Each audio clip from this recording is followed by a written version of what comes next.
Because life is about creating the impressions that you want to have on people, creating impressions that you want to have on yourself.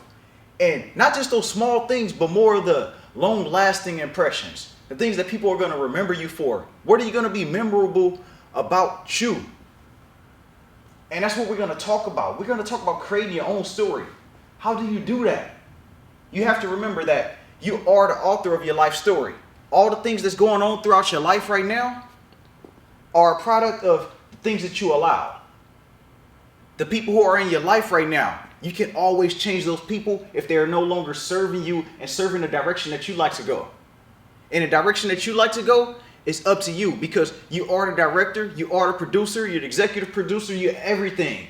So you're choosing the characters who stay in your life. You're choosing the characters who no longer belong.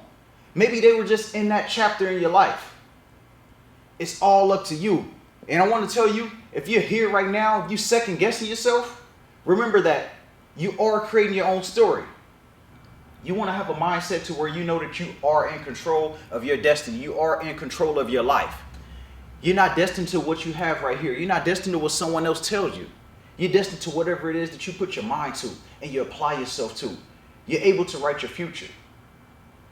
Your future isn't dependent upon your past, or your future isn't dependent upon the things that happened before or what you have going on right now. Your future is dependent on the actions that you take today to make that change.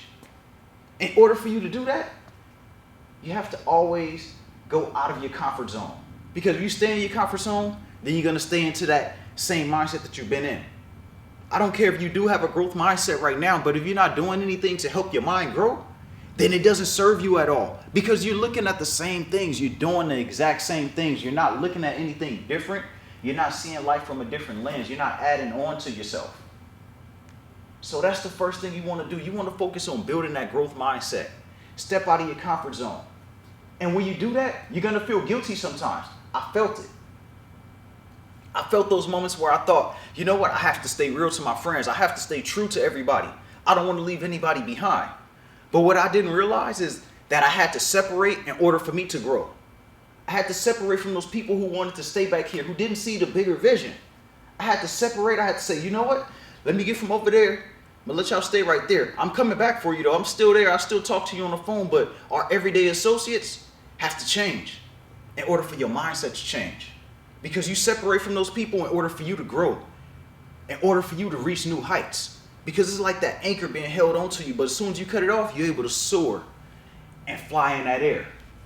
And it's not going to happen if you continue to stick with the same people that's doing the same things every single day, not looking to grow themselves. Right. Now it's time for you to create a plan.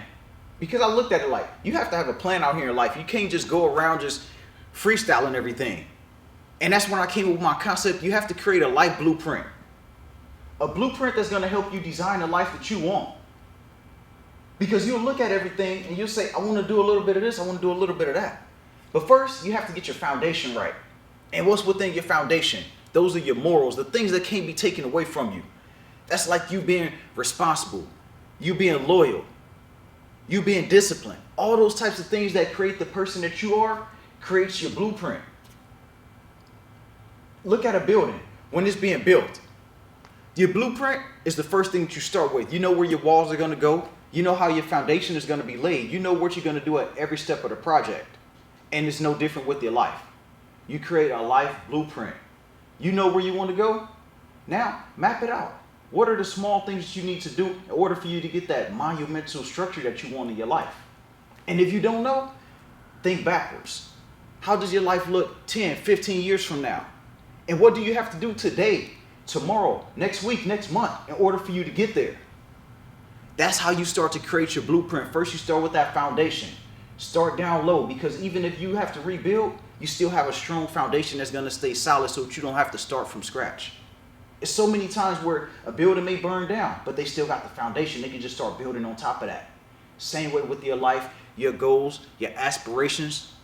Create a life blueprint so that you can have a foundation to build on top of.